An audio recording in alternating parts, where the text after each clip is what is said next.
जय माई की नमस्कार। एक बार फिर आप सभी का स्वागत है हमारे चैनल सनातनी तीर्थ में। अगर आप चैनल पर नए हैं तो कृपया सब्सक्राइब कीजिए, लाइक कीजिए, शेयर कीजिए, वीडियो पूरा ज़रूर देखिए। और मेरा एक आग्रह आपसे और है कि आप हमारे सब्सक्राइबर नहीं लेकिन वीडियो हमारा देखते हैं। वीडियो देखते हैं इसके लिए धन्यवाद, लेकिन आप सब्सक्राइब जरूर कीजिए। एक गांव में एक संपन्न परिवार रहता था। उनके यहाँ बेटी की शादी थी। जिस दिन बारात आनी थी, घर की साज सज्जा हुई।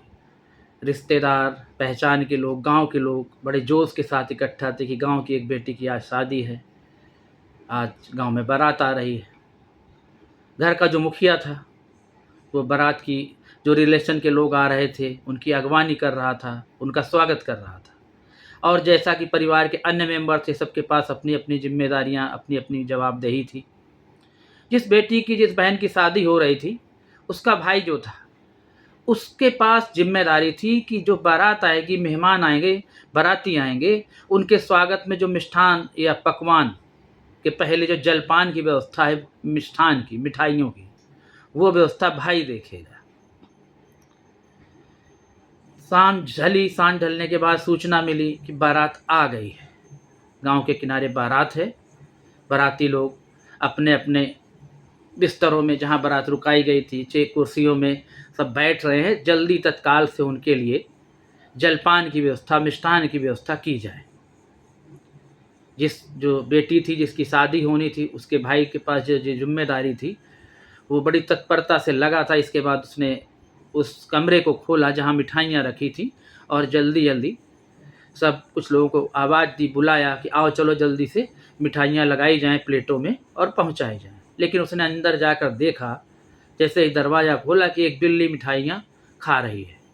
एक मिठाई की जो बड़ी प्लेट या डोंगा है, उसको बिल्ली खा रही है। ये देखकर वो गुस्से में आग बबूला हो गया। पास में एक ईंट पड़ी थी, उसने ईंट उठाई और ईंट बहुत तेजी से बिल्ली के सर पर पटक दी। बिल्ली वहीं मर गई। उधर बारात आ चुकी थी, तनाव था। इधर कुछ लोगों को बुलाया था कि आओ यहाँ से मिठाई की प्लेटें लेकर जाओ। कमरे के अंदर भी लोग आने वाले थे जो सहयोग करने वाले थे। कुछ ही मिनट के अंदर ये घटना घटी। जैसे ही बिल्ली मरी, अब वो और तनाव में आ गया और परेशान हो गया। उसने तत्काल बिल्ली को उठाया, मरी हुई बिल्ली को बगल में एक कोने में रखा और एक बड़ी सी डलिया के नीचे ढक दिया।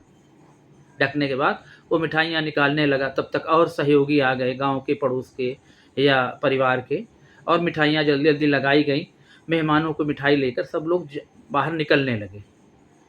केवल वही भाई, जो बहन का भाई था, जो जिसके पास वो व्यवस्था थी मिष्ठान की, मिठाइयों की देख रेख करने की, या जो उसके पास मैनेजमेंट था, उसका अचानक बेटा आ गया। बेटे ने देखा कि यहाँ पर जो भी सामान रखा हुआ है वो थोड़ा कुछ तितर बितर है, और पास में एक डलिया है।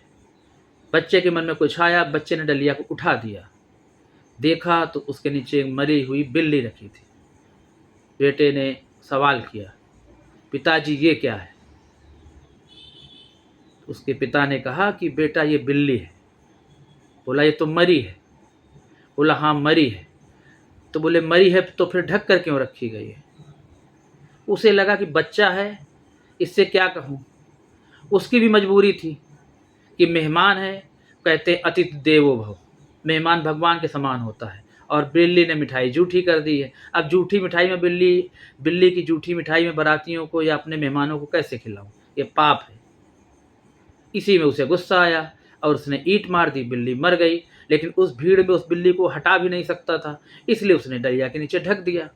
अब बच्चा था, उस बेटे ने जब सवाल किया अबोध बालक ने कि पापा ये बिल्ली क्यों, पिताजी ये बिल्ली क्यों, बिल्ली तो मरी है, डलिया के नीचे क्यों है?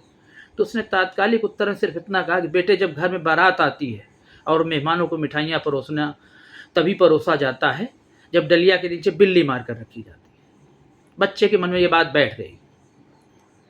बारातियों का स्वागत हुआ, रात बीती, भावरें हुई, सुबह वो बेटी की विदाई हो जाती है।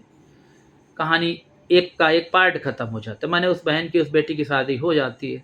समय बीतता है। वो व्यक्ति जिसने बिल्ली को मारा था, अब उसके बेटे की बारी थी। बेटा पढ़ाई करता है, उम्र होती है, बड़ा होता है। बड़े होने के बाद उसके भी बच्चे होते हैं। जब उसके बच्चे होते हैं, उसके भी एक बेटी होती है। तब तक उसका पिता बिस्तर पर आ जाता है। माने उम्र जनित बीमारियां घेर लेती हैं। बिस्तर पर आ आने का मतलब बीमार रहने लगता है, शरीर असहाय हो जाता है। घर में शादी होती है, उस छोटे अबोध बच्चा आज वो परिवार का एक बड़ा सदस्य होता है। उसकी बेटी पढ़ लिख कर तैयार होती है, उस बेटी की शादी होती है। शादी होती, जब बारात आना होता है, बारात आ जाती है। सारी व्यवस्थाएं, सब कुछ जैसा होता है बारात में, वक्त के साथ सब कुछ होता है। जब उसको सूचना मिलती है कि बारात आ गई है, तो बारात आने आने के समय वो इधर उधर मिलता नहीं, लेकिन उसे सूचना मिल जाती कि बारात आ जाती है। जैसे जैसे बारात आने के बाद जैसे उसके कानों में पहुंचती है, समय बीतता जाता है, वो बहुत हड़बड़ाहट में पूरे गांव में घूमता है। 10 मिनट, 15 मिनट, 20 मिनट, 1 घंटे का समय बीत जाता है। बारात बैठी रहती है, कोई उन्हें मिठाई या जलपान जैसी व्यवस्था उन बारातियों को कुछ नहीं किया जाता। बारात के लोग नाराज होते हैं। ये सूचना कोई उस घर में उस व्यक्ति के पिता तक पहुंचाता है। यानी वो जो छोटा बच्चा था, आज वो बड़ा हो गया है, उसके बच्चे की शादी हो रही, उसके पिताजी के पास ये सूचना पहुंचती है कि बारात आ गई है, मेहमान आ गए हैं, लेकिन उनका जलपान अभी तक नहीं हुआ, काफ़ी लंबा समय हो गया। पिताजी कहते हैं, पता करो बेटा मेरा कहाँ है। बेटे को ढूंढा जाता है। लोग देखते हैं कि बेटा इधर उधर, इस घर से उस घर में, आस पड़ोस में एक बड़ा सा डंडा लिए घूम रहा होता है। पूछा जाता है क्या हुआ, तब बेटा बताता है कि बारात तो आ गई, लेकिन मुझे बिल्ली नहीं मिली, और जब तक मैं बिल्ली को मार कर वो एक टोकरी के नीचे नहीं रखूँगा जहाँ पर मिठाइयाँ रखी हैं या मिष्ठान रखा है, तब तक बारातियों का स्वागत कैसे किया जाएगा।